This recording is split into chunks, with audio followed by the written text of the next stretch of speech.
间隙过大，造成光齿这个齿轮都崩掉了。间隙过大造成打滑崩齿。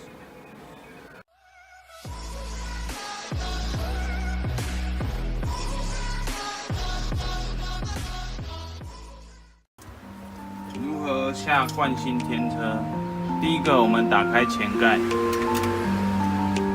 前盖。惯性的天车下天车方式，将这个 L 铁的螺丝松开。好，这松开了以后，把它放下来，拉到轨道的中间，轨道的中间，撑开轨道。好，前面的先下，后面的就跟着下。好，就这样下天车。